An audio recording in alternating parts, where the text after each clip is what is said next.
так же, как я разговаривал в 8 лет, примерно так же сейчас. Я думаю, я говорю по-русски, как вежливый 8-летний мальчик. Well, I think I am pretty shy. I don't think I'm modest, but I am shy. I'm very introverted. Like everything that was in the iPhone existed before the iPhone, but the iPhone was so much better in every way that it was finally good enough to be mainstream. So usually what happens is I think there's products that come out that have, there's many companies and people that work really hard, that are really brilliant, that have amazing ideas, and it just still doesn't work. They just still have bad luck. Other than I've always felt that it's a lot of wasted potential. That there's just a lot of really brilliant people. Is it true that in 2009 you almost went bankrupt? We almost went bankrupt a lot.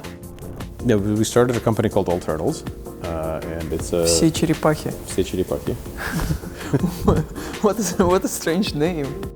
Привет, я Лиза Осетинская, и я все еще верю, что русский норм. Сегодня мы говорим с человеком, который вырастил единорога. Ну, то есть не в прямом смысле, конечно. Единорогом называют стартап, который вырос стоимостью для 1 миллиарда или даже больше. А говорим мы о приложении Evernote и одном из его основателей, которого зовут Фила Либин. Смотрите.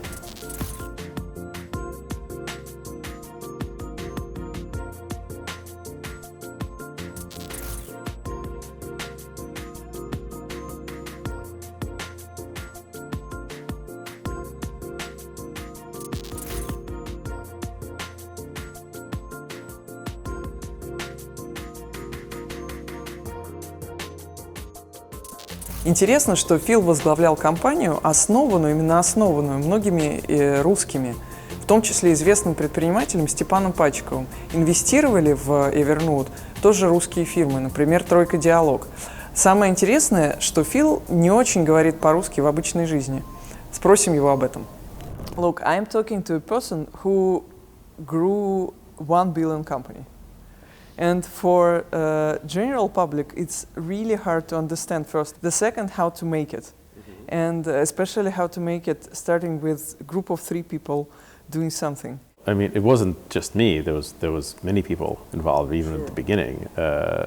Stepan Pachikov was there early for many years working on this idea. He had a great team. I had a team of friends that came together. So I think anything successful always has lots of people that started it, but I was proud to play a role. And the thing we wanted to do differently in Evernote is just, what if we made a product that was just for us, where we were the customers? We thought that would give us a big advantage, because I think it takes many iterations to make something really good. It takes maybe 10,000 iterations, and when we were making things for a big bank, each iteration would take a year. I mean, you make a product and then release it and then wait to get feedback. We don't really know exactly how to make it better. That was the experiment, and I think it worked well. When you said you said about you, Stepan Pachikov, a Russian inventor, investor, entrepreneur, and just a genius character. Yeah. And who was the third? So right in the beginning, the team was almost 20 people. So Stepan had a team. It was him and his son Sasha and Leonid and a few others, and then I had a team of people from Boston. It's me and Dave and Andrew and a few others, and we all moved here, and we basically restarted the team in the company. It was 2 teams that came together in 2007, and then we made the new entity called Evernote in 2007, and we launched in early 2008.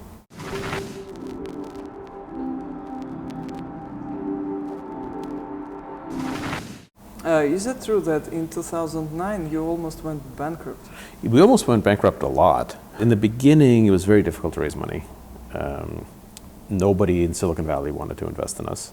Well, the time was bad, but also we weren't very good at pitching it. We were working on something that it was a very old idea. We were going to let people write things down and remember things using a computer or their phone. Like, everyone had already done this. There was every device that was ever released already had a note-taking program on it. So all of the investors were fans of the product first, and then they invested. It wasn't the other way around. That was one of my questions. So iPhone was already there. Google in some way was also already there. Yeah. So my question is, What is the differentiation for me as a user? Nothing. Nothing is unique in this world. It's just it isn't about being original or unique. Evernote is a very old idea. All Turtles is a very old idea. It's just the quality of the execution that matters. So the actual originality is almost never important. Most successful products are successful because they just do everything a little bit better. Like there's nothing really that original in the iPhone. Like everything that was in the iPhone existed before the iPhone, but the iPhone was it was so much better in every way that it was finally good enough to be mainstream. So usually what happens is I think there's products that come out that pioneer features and functionality that get adopted by the really early adopters, by small numbers of people who want to really try it. And then at some point somebody comes along, like Apple with the iPhone, and actually makes a product that's good enough that everyone wants to use it. And that's what we try to do at Evernote. So there wasn't any core technology there that didn't exist in some earlier format somewhere else. We just try to combine it in a way that would be beautiful and that people can fall in love with, and that 1 billion people can use rather than just the really hardcore users. If we generalize the whole thing about startups, how would you define the key mix for success of the startup? Luck is, probably the most important thing. Anyone who I think gets any success and claims that no, there was no luck, I don't think that's real. I think there's many companies and people that work really hard, that are really brilliant, that have amazing ideas, and it just still doesn't work. They just still have bad luck. What was your specific piece of luck? Well, I mean, many with Evernote. One was the iPhone timing. When we started, we didn't know about the iPhone. So the first iPhone came out in 2007, right as I was getting started with Evernote, but it didn't have apps yet. The first generation of iPhone didn't have third-party apps. There's no app store. That didn't come until a year later. And so Apple came out with the App Store right after we launched. And so we were able to be, on the first day of the App Store, we were able to have Evernote. I remember I was sitting in the office and we got a call from, I had an email from someone from Apple. And we got on the call and they said, well, we really like the product. We didn't have an iPhone product yet. There's no iPhone apps. So they just used your laptop? Yeah, that's right. And they said, this is really good, we really like it, and we're thinking of launching an application store on the iPhone, a way for developers to write applications for the iPhone, and would you be interested in developing an app for the iPhone, and then you could be one of the first applications on there. And I said, yeah, of course, we'd love to do that. When are you going to release it? How much time do we have? And they said, well, probably 2 days. Yeah, for like 4 days. I think Seriously? Literally they said it was like next Thursday or something. So we had less than a week. They gave us less than 1 week. And you built the app in less than a week? The first version of Evernote, was less than a week. We worked all night, a few of us. Steve, our developer, Alex, me, a few other people. Idea, some part of the execution, some magic. The one at Evernote, the magic was that it was automatically synchronized everywhere. No one else was really doing that. The idea that you can put your note anywhere, in any computer, any device, and you wouldn't have to do anything. It would automatically just be available everywhere. So this idea that this was before people started talking about the cloud. Plus, the logo came out great. I was really happy with the elephant. Logo is nice. I had to read. I don't know if it's everything what was written about you and Evernote. While I was also talking to some insiders who probably knows you better than BBC. They say that you can be very assertive. So who you are as a leader in real life? Well, I think I am pretty shy. I don't think I'm modest, but I am shy. I'm very introverted.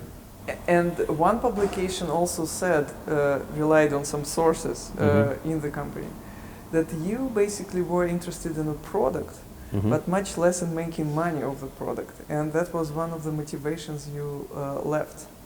Is that true? And it's very, very unusual thing for a CEO. No, I don't think it's true. I think I was and I am still much more interested in long term than short term. So I think we were trying to optimize for the long-term value created. The idea was to turn free customers that are much in a much bigger scale, right? To turn them into paid customers, people who pay for a subscription. I mean, that wasn't the important part. The important part was to have a direct revenue model, direct revenue only. So we only make money when a customer decides to pay us. So we don't make money in any other way. It had to be a very honest model where our interests were aligned completely with the customer. So we have to make a very good product, and then people pay us to use it. We don't make money on advertising or on selling their data or like on doing any of this other stuff. Are you still a shareholder of Evernote? Yeah, I'm a pretty big shareholder. Yeah. Is there some point when you, for example, want to quit? Well, no.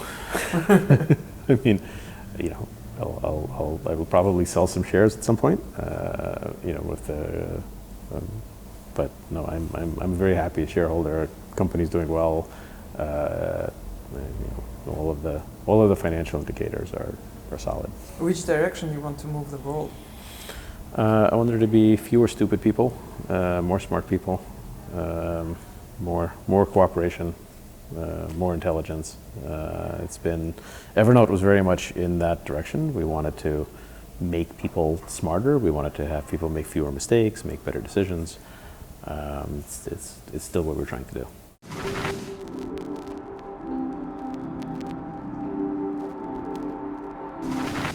Evernote was in a large extent created by people with Russian origin. If you know, or you probably don't, this program is called in Russian "Русский норм."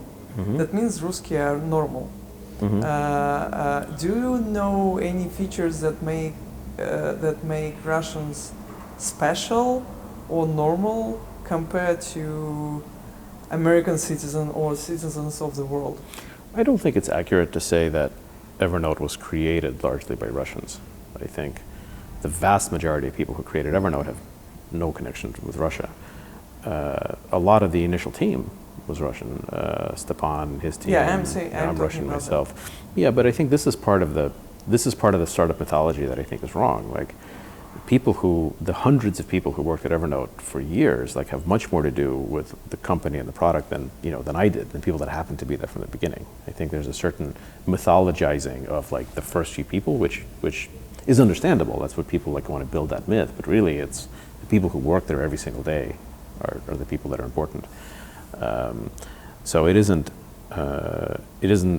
I tried very hard right from the beginning to not make it a California company or a Russian company or anything like that, just to say, let's get the best people from everywhere in the world. And that's why we opened up offices. We had offices in California, we had offices in Tokyo, and in Korea, and in Russia. I think we had 11 or 12 locations, specifically so that we can get the best people from everywhere. And most of our users were outside the US. Only about 25% of our users were from the US, and about 75% were worldwide, and most of the revenue was worldwide. So really from the beginning. And every time I traveled to any country and talked to the press, I would always get the same question, which is, oh, really? Well, what's unique about Indonesians when I was in Indonesia? What is the unique thing about, Turkish culture when I was in Turkey, or about Japan? Like, this is the central thing. And I was never good at answering that question. I guess I never looked for the unique things. I'm not really sure what it means. There are a lot of myths about Russian hackers, Russian programmers, coders, and so on. Is it true or not? Is that something that makes Russian professionals in digital sphere or in coding different from others? I don't think so. No, I think there's good programmers, there's bad programmers. There's a lot of myths about this, but I've worked with lots of great Russian programmers. I've worked with lots of terrible Russian programmers. There's many more of them than good ones, and it's just true in general. I think there's there is a community of people who really take programming and computer science, seriously in Russia. They generate some very good engineers. There's a lot of great scientific talent, but I really don't think there's anything uniquely good or bad. there's the same distribution of talents and abilities. Like an equal distribution through all other nations. I think so. Yeah, I think there's different. There's maybe different biases, different prejudices, but I think the difference between any two individuals is much more interesting to me than the difference between like a giant group and another giant group. Like I would rather focus on like how is Pete different from Julia than how are Russians different from Japanese.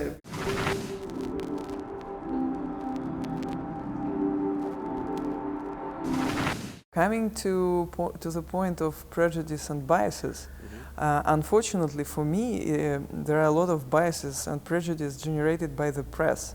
Unfortunately for me, for two reasons. First, I'm also Russian, and I'm also from the press. And I really don't like what's going on in the press, because I think it's kind of hysteria about Russian hackers. I think the facts behind that, certainly, but the influence is certainly exaggerated. What's your position on this matter? I think that's right. I think there is exaggeration of this, but that's true of everything, right? Nothing is ever covered or worried about exactly the right amount.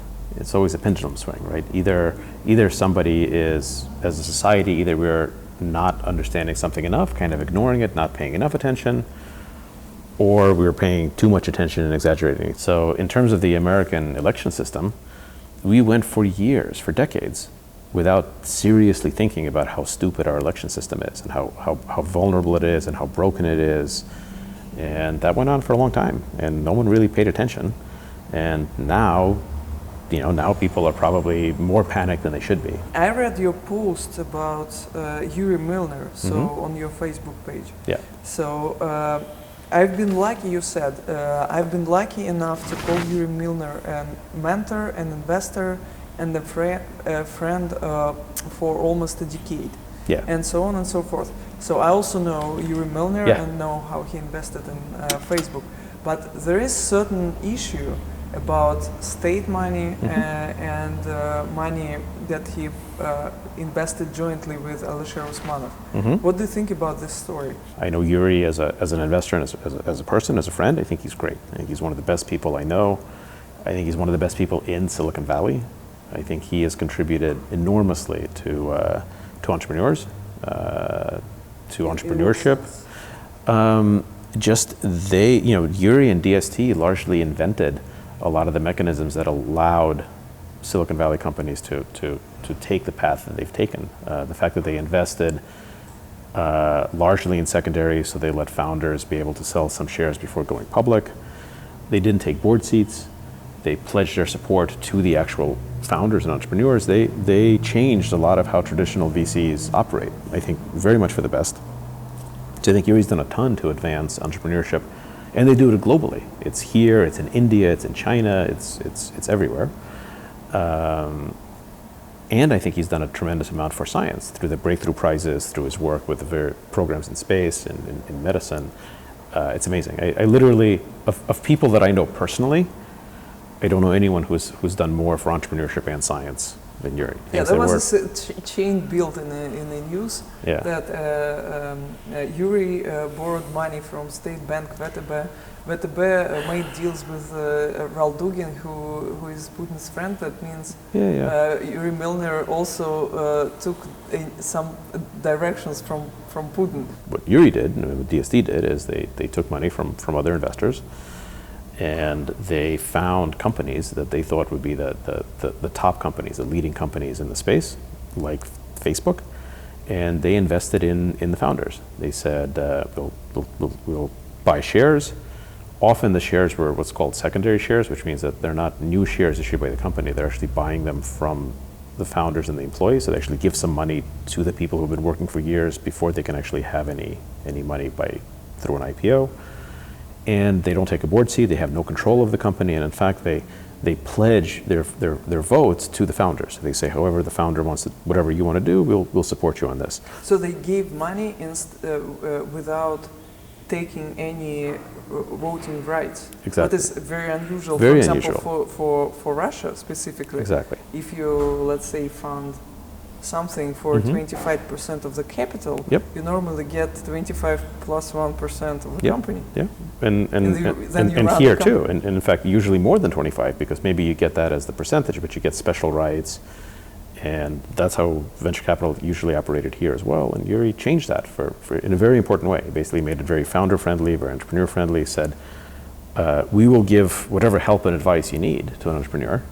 So whenever you have questions, whenever we can help you, we'll work for you, we'll help you. And they did. They helped a lot with connections, with introductions, with figuring out strategy in China, in India, and in the rest of the world. But there was no control. There was no hard control. This was I think a very smart way to invest. And by doing that, he was able to make investments in the best companies and then do it much more scalably, because he's not sitting on many boards and having all these responsibilities.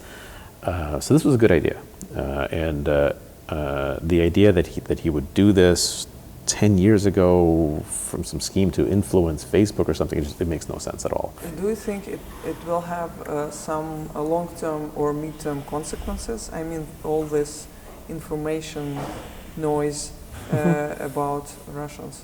I don't think there's any serious problem here. I think this is momentarily, people are worried about Russians. You're right to some extent, like correctly, because it does look like there were things that happened with the election, with hackers that actually were bad.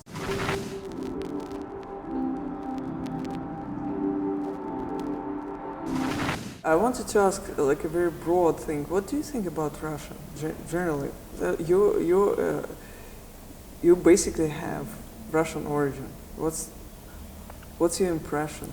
I left Russia when I was 8 in 1979. It was a long time ago.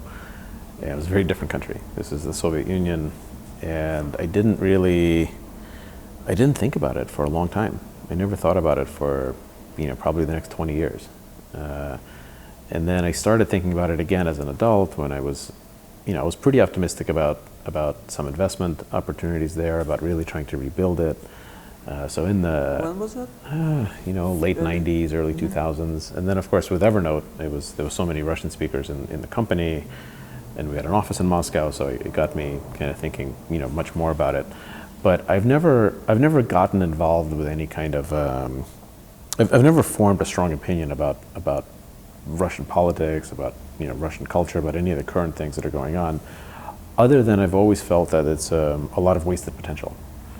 That there's just a lot of really brilliant people who aren't doing as much as they could, who aren't contributing to the world through their brilliance in the same way that people here can.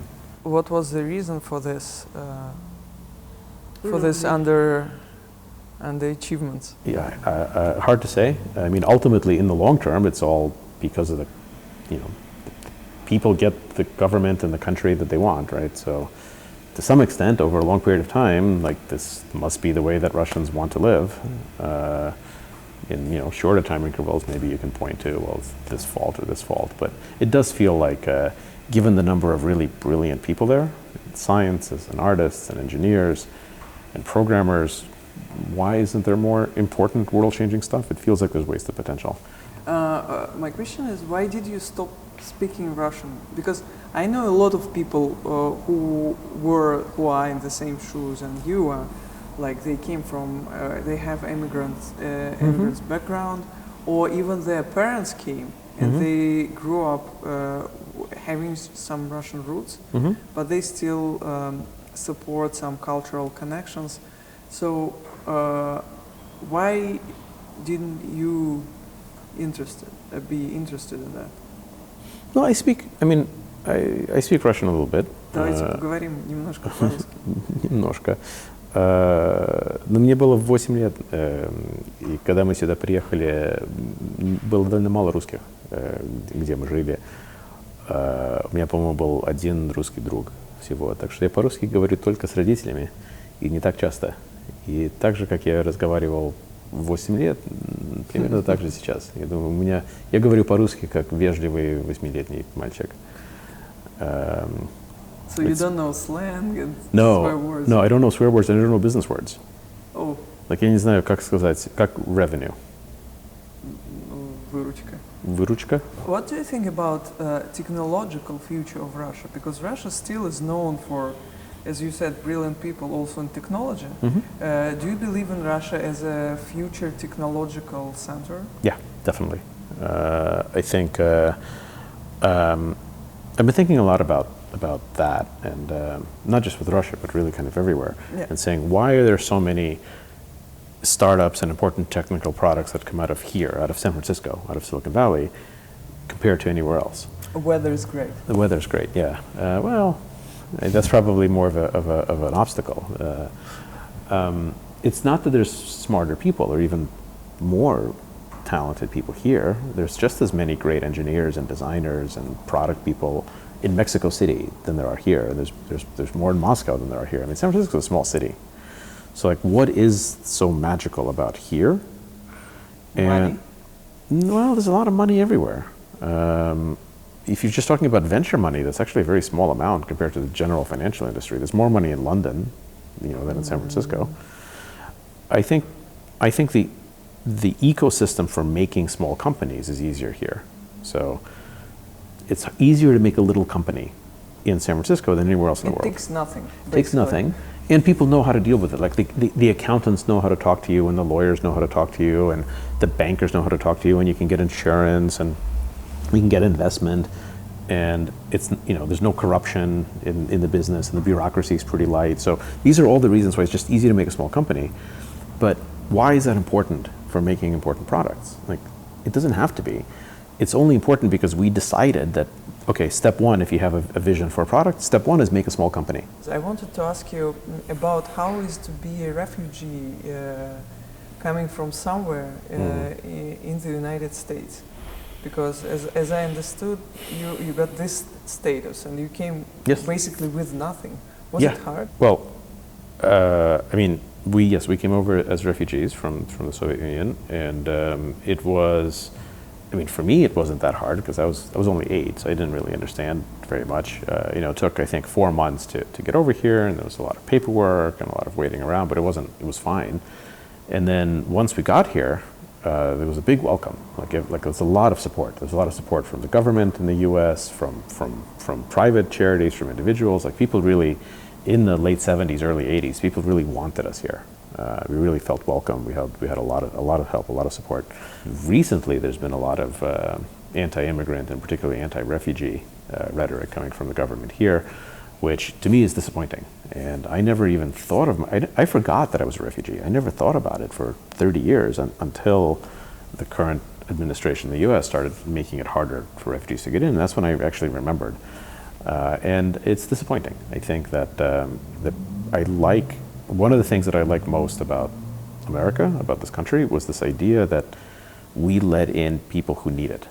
We don't base our immigration system on who's the most valuable people based on what kind of job they're likely to get, and Olympic medals. It's who needs it the most. I like that. I think, to me, that shows confidence. It shows that we don't have to make short-term decisions about who's more useful economically because we're America. We can take everyone. We can take the long view. We care about the attitude more than the ability. And when I came over with my family, of course, we wouldn't have qualified for anything, right? None of us spoke any English. None of us had any. My parents were both musicians. There was no science degrees anywhere, no Olympic medals. There was nothing to think that we would be an economically useful family in this country, but they let us in anyway. But was it hard for you personally? To come to speak no language, to feel lonely, to leave all your friends, to get stressed at school? I guess. For the initially, and I remember when I came here, I didn't speak English at all, and I remember learning English. Like, I was old enough because I was 8, so I remember not understanding English, and then I remember a few months later understanding it.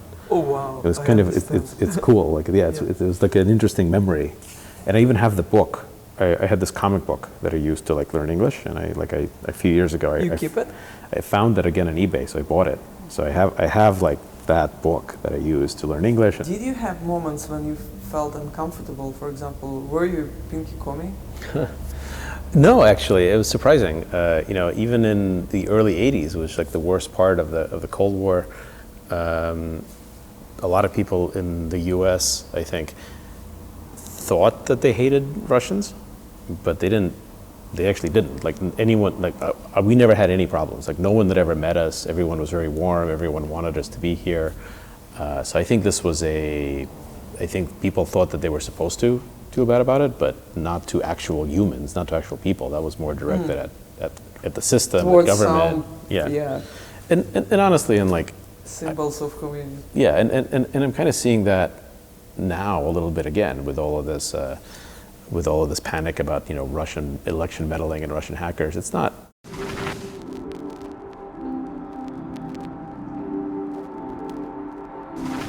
Мы поговорили с друзьями Фила и узнали, что он на самом деле очень интересный человек. Сейчас мы расскажем о том, какие из 10 фич Фила являются правдивыми, а какие нет. Смотрите. We have a funny game or flash mob in the Russian segment of Facebook. That's called 10 Facts About Yourself. Mm-hmm. And I wanted to experiment it with you because I collected some. Okay. So you should pick, or another person should understand what are 2 facts that are false about you. Okay. So I'll list facts. Facts, okay. And you finally say, is it true or false? Okay. So you collected airships. Or dirigibles. Okay, it's true, yeah.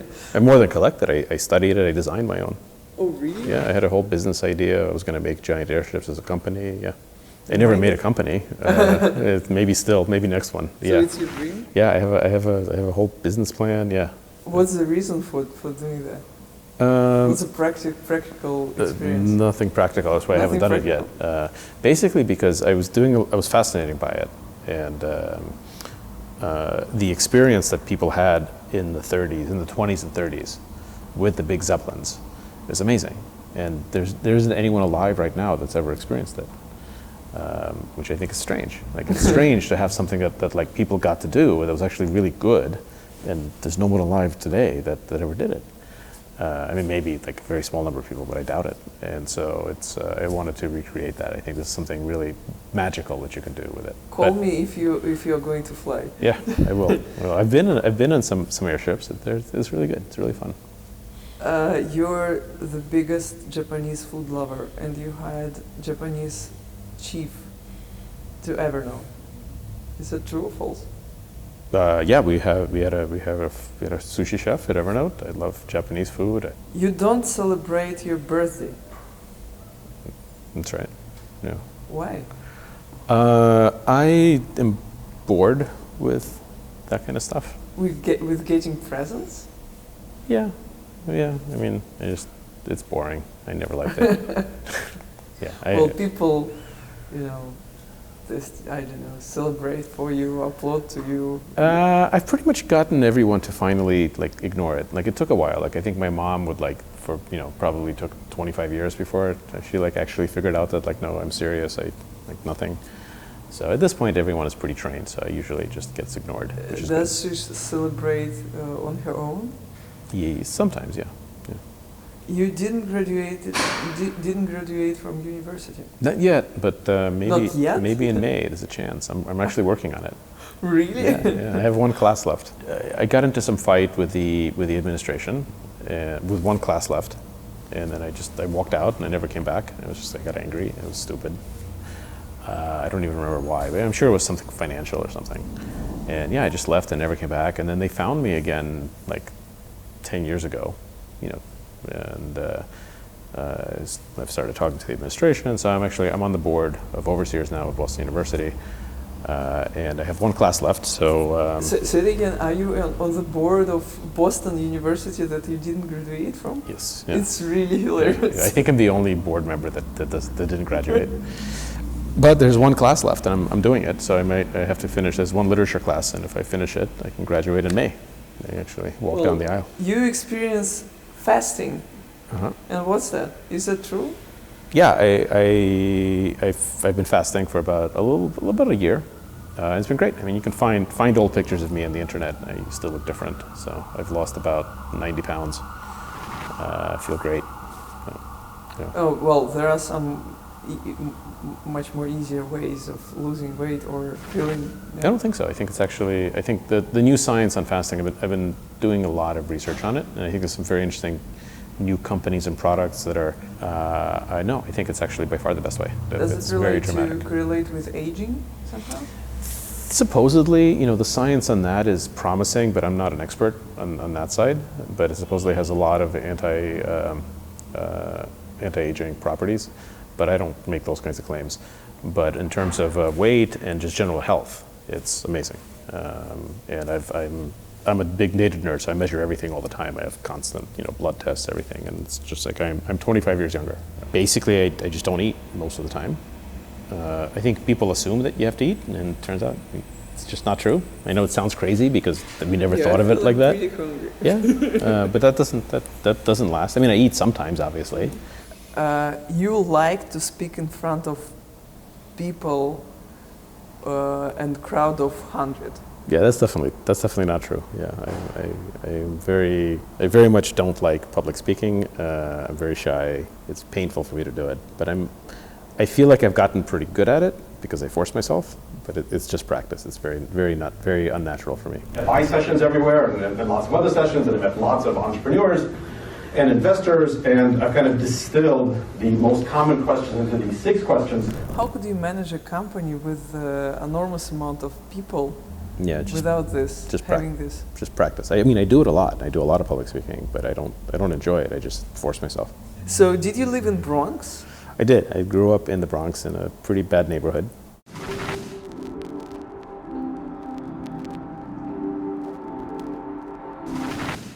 Yeah, we started a company called All Turtles, and it's a... Все черепахи. Все черепахи. What a strange name. I wanted a strange name. That was the goal. I wanted a name that was so unusual that it forced you to make a new room in your head for it when you heard it. That you couldn't, like, it kind of forces you to make a new box to put it in because it's not like any other name. What association do you have with the turtles? Nothing. It's just an unusual name. Okay. There's some stories about how it doesn't have to mean anything. Why studio? So we're a studio like HBO or like Netflix. We make hopefully innovative products, and we distribute them, and we sell them, and we do everything. And but instead of TV shows or movies, we make AI products, tech products. So we want to make an alternative for how to make important products that don't require really talented product people to go through all the bullshit of making companies first. So it's a product first approach, not a company first approach, and we make products. How people should understand that? Because people normally think this is a kind of miracle-like future. Mm-hmm. But when I looked at your website, I saw that this is very, let's say, down-to-earth technology that's called bots. Well, we focus particularly on practical artificial intelligence, which really for us means all of the new platforms that came out in the past 3 years. So it's TensorFlow, it's Amazon AWS, it's basically everything from Microsoft, Apple, Google, Facebook, right as the most difficult problems go from being about the engineering to being about the product design. So again, with mobile, in 2005, if you were building a mobile product, the hardest part, the most important part was the engineering. Because you had to deal with like very little memory, small screens, bad networks, was all technology. There really wasn't much room for design. But by 2007, 2008, the design was the most important. Like Evernote didn't succeed because we had the best technology. We had really good design. But if we had built it 2 years earlier, it wouldn't have mattered. I think AI is the same way now. So if you were trying to build an AI product 3 years ago, it was super hard and there was no room for design. It was all about the data science, the engineering. Now what's really important is thinking about the user experience, designing the product. How does it actually feel? How does it function? How does it work? And to me, when something goes from being about engineering to being about product design, that's when you know it's about to become mainstream, and that's the best time to actually make companies and products in this space. I read the list of companies you invested. You invested, right? All Turtles invests in these companies. Well, we actually build. If they need capital investment, then we help with capital investment. If they need design, we help with design. If they need engineering, we help engineering. We help with legal, with intellectual property, with marketing. So it's really meant to be everything. So we don't see ourselves as investors. We see ourselves like co-founders. Like, if you work with All Turtles is your co-founder. Mm-hmm. What does a co-founder do? Well, everything, whatever is needed to make the important product. So investment is part of it, but honestly, it's not the most important part. I'm boring him not in your artificial intelligence well, sphere. It's a great opportunity for entrepreneurs, I think, because like you just care only about your product, mm-hmm. And you don't think about other, I would say, shit, because like all this complexity, legal stuff, it's really complex. But it's similar. This is why we call it a studio, like HBO is a studio or like Netflix is a studio. Like if you're a filmmaker right now and you have a dream, let's say you're one of the most talented filmmakers in the world, just about to graduate from film school, and you have this idea, this great idea for a TV show that you want to make. You don't go and make a studio. You don't make a company. You go and you make it inside of an existing studio, and the studio attracts the most creative people, but they have a process. There's a lot of discipline. It's like this, we do it like this and like this and like this. So it's not easy. It's very difficult, but it's difficult in the way that's useful, not difficult in the bullshit ways that aren't useful. Do you think how it will change the future? I think it'll change the future a lot, and I think it's important to design the future the way that we want it to be, and not just let it happen and then complain about it afterwards. So how do you see our future? People should do fewer things that they don't want to do. So people should have the freedom to do what they want and not have the requirements to do things that they don't want. That's at the basic level, that's where the world should go. But friend, we are talking here about both friend. Mm-hmm. So friendship is something intangible and what people prefer to have. Of course, yeah, but it's not meant to replace your human friends. It's meant to, as a replica. It's meant to make you a better friend to your humans. Right? So it's like it helps you understand yourself better. How do you imagine a future of society with having a lot of functions replaced? Yeah. So what people will basically do in the future? So I think you have to separate this question out into many different parts. So first thing is like the goal is not to replace, the goal is to improve. So not just from what we build, just I think in terms of technology in general. So like the work for example, self-driving cars is not to replace human drivers, it's to make better drivers. It's to have things be safer, more reliable, like that's the goal. Sometimes that means you're working with people to supplement and to augment their ability. Sometimes it means replacing them, but the goal isn't a replacement. It's not about saving money by getting rid of people, because that doesn't actually save anything. It's about improving the quality and the output. So if you have a robot doctor, the goal is not to save money by not having a human doctor. The goal is to have better healthcare, better outcomes. Very interesting. Thank you for this interview. Thank you for your time. Yeah. Great to talk to you. Спасибо. Yeah, спасибо.